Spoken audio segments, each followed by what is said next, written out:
सिदरा को उस्मान लेके मुजफ्फराबाद अपने आबाई इलाके चला गया। घर वालों की तरफ से बहुत ज़्यादा धमकियाँ हैं, वो यहाँ पे भी आ जाएंगे। 10 मुसल्लह अफराद गए वहाँ से, ये सिदरा को यहाँ पे लेके आए और इन्होंने गैरत के नाम पर कत्ल कर दिया। 25 पठान लाए गए, कब्र खोदी गई, मैयत को दफन करने के बाद उसके निशान तक मिटा दिए गए। मदेया वो मुलजिम बन गया कि मारने वाले ने खुद जनाजा पढ़ाया। नाज़रीन, इस वक्त मैं रावलपिंडी के पीर विदाई कब्रस्तान में मौजूद हूँ, जहाँ पर जिरगे में के फैसले के बाद कत्ल होने वाली खातून की कब्र कुशाई की जा रही है। मुझे बताएं, खातून को जिरगे के फैसले के बाद कत्ल किया गया है और अभी उसकी कब्र कुशाई हो रही है, ये सारा मामला है क्या? देखें, ये एक कुरान हाफजा खातून है जिसका नाम था सिदरा। उसने एक लड़का यहाँ पे पीरवदाई के इलाके में मैकेनिक का काम करता है, तो वो अपने मामू के घर जाता था। वहाँ पे इनका आपस में कोई प्यार मोहब्बत चला। उसके बाद सिदरा को उस्मान लेके मुजफ्फराबाद अपने आबाई इलाके चला गया। वहाँ पे उन्होंने इसका उसके वालिद ने इसका निकाह करवाया। निकाह में फिर सिदरा ने वहाँ पे एक ज़ाहिर बात है, निकाहनामे में लिखा कि वो कवारी है, लेकिन उसने साथ उनके जो वालिद थे, उस्मान के वालिद थे इलियास, उनको बताया जी कि मुझे घर वालों की तरफ से बहुत ज़्यादा धमकियाँ हैं, वो यहाँ पे भी आ जाएँगे। ख़ैर, उसके बाद जब निकाह को 3-4 दिन गुज़रे तो यहाँ पे जो लोग हैं जिनमें मरकज़ी मुल्ज़िम है, उसके ऊपर ऑलरेडी कई मुकदमात भी दर्ज हैं। तो यहाँ पे होने के बाद वो जब वहाँ पे गए, ये लोग सारे 10 मुसल्लह अफराद गए वहाँ से, ये सिदरा को यहाँ पे लेके आए और 17 जुलाई की रात को इन्होंने घर में जिरगा किया और उस जिरगे में ये फैसला हुआ, क्योंकि पख्तून बरादरी से इनका ताल्लुक है, और इन्होंने गैरत के नाम पर कत्ल कर दिया। अब यहाँ पे ना जुर्म छुपाने के लिए इन मुल्ज़मान ने ये किया कि इन्होंने एक दरख्वास्त दी सीपीओ को कि एक लड़का ज़ियाउर रहमान, उसने कहा जी मेरी इसके साथ शादी हुई है, तो मेरी बेगम घर से भाग गई है, ज़ेवरात ले गई है, नकदी ले गई है। सीपीओ को दरख्वास्त देने के साथ इन्होंने 22A की एप्लीकेशन मूव कर दी, कोर्ट में मुकदमा दर्ज। वहाँ से पुलिस को ना थोड़े से शकूक व शुबहात हुए।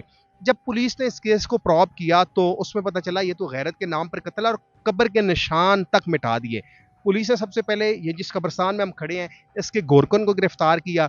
गोरकन की पिन पॉइंट के ऊपर सेक्रेटरी कब्रिस्तान कमेटी, उसको गिरफ्तार किया गया। उसकी पिन पॉइंट के ऊपर जिस रक्शे, लोडर रक्शे में डेड बॉडी लाई गई थी, उसको गिरफ्तार किया। तो उसके बाद उन्होंने बताया जी ये तो हमें डेड बॉडी जो बताई गई है, जो दी गई है, उसमें कहा गया है जी कि आधे घंटे में कब्र जो है वो खोदो।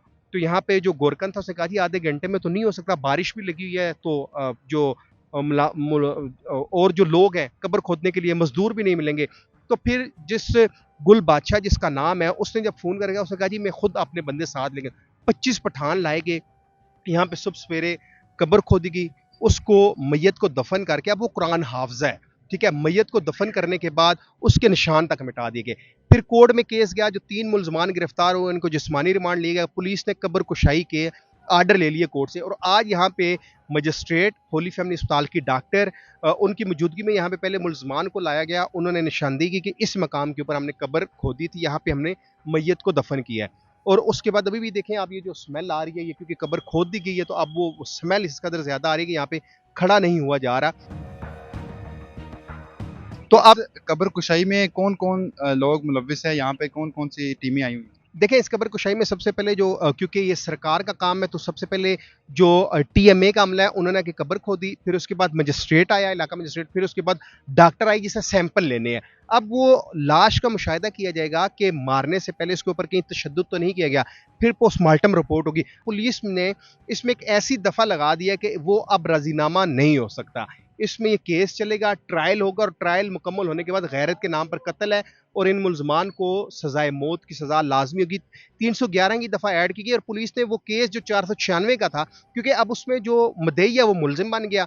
3 लोग गिरफ्तार हैं, बाकी तकरीबन 9 लोगों की गिरफ्तारी के लिए 10 टीमें तश्कील दी गई हैं और उनके लिए छापे मारे जा रहे हैं। और इसमें अभी तक जो जिस्मानी रिमांड पे मुल्जमान हैं, उन्होंने एक तो गोरकन ने यह भी इंकशाफ किया जी कि मेरे से कब्रिस्तान की जो रसीद थी 78 नंबर सफ़ा, वो ले जाया गया है, उसको मिटा दिया गया और वहाँ पे नाम सिदरा लिखा गया था।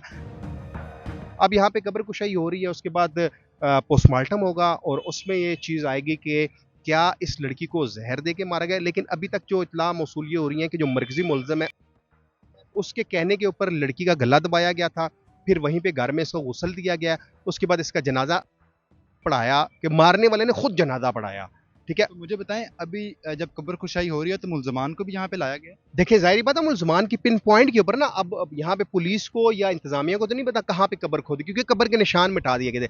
अब वो आप देख सकते हैं कि यहाँ पे अगर कैमरे में वो नज़र आ रहा है कि वहाँ पे ये वो निशान है, वहाँ पे वो कब्र है और वहाँ पे कब्र कुशाई कर दी गई है। एक कुरान हाफ़िज़ा जिसके सीने में कुरान था, उसको गैरत के नाम पर कत्ल किया गया है। तो मैं अक्सर कहता हूँ कि रब की रहमत जब जोश मारती है, तो रब अगर रहमान रहीम भी है तो कहार भी है।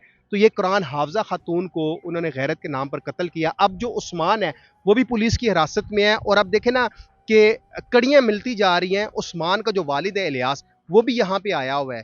ठीक है, वो भी अब ज़ाहिर बात है उसने बता दिया पुलिस को कि भाई ये लोग आए थे मेरे घर में, असले की नोक पर ज़बरदस्ती करके वहाँ से मेरी बहू को लेके आए हैं। अब जो यहाँ पे एक सवाल अक्सर लोग ये करते हैं कि भाई वो निकाह हुआ तो निकाह के ऊपर निकाह हुआ है। अभी तक देखें जो इसका खावन ज़ियाउर रहमान है, ना तो निकाहनामा पेश किया गया अभी तक कि क्या इसका पहले निकाह हुआ था, निकाह के ऊपर निकाह तो नहीं हुआ। अब यहाँ पे देखें अगर मुल्ज़िम साफ़ होते, सच्चे होते, वो निकाहनामा पेश करते, वो भागते क्यों? अब वो भाग रहे हैं, उसकी वजह यह है कि उन्होंने एक जुर्म किया, उस जुर्म को छुपाने की सज़ा तो उसको ज़रूर मिलेगी। और सबसे अहम कुरान हाफ़िज़ा थी ये बच्ची, जो 17 साला थी, उसको जो इन्होंने जिस तरह कत्ल किया गैरत के नाम पर, तो ज़ाहिर बात है जुर्म कभी भी छुपता नहीं है, वो सामने आया होता है। और अब इंशाल्लाह देखें पुलिस जिस तरह की तफ्तीश कर रही है, तो उम्मीद है इन मुल्ज़मान को जुर्म साबित होने पर सज़ाए मौत की सज़ा मिलेगी। और ये भी बताया जा रहा है कि पुलिस के ऊपर सियासी दबाव डाला जा रहा है कि इस केस को किसी तरीके से छुपाए, क्योंकि जो असमतुल्लाह है मरकज़ी मुल्ज़िम, वो एक सूबा जो वज़ीर हैं, वफाकी वज़ीर, उनका बताया जा रहा है कि बहुत कार ख़ास है। अब देखते हैं कि पुलिस क्या वाक़ई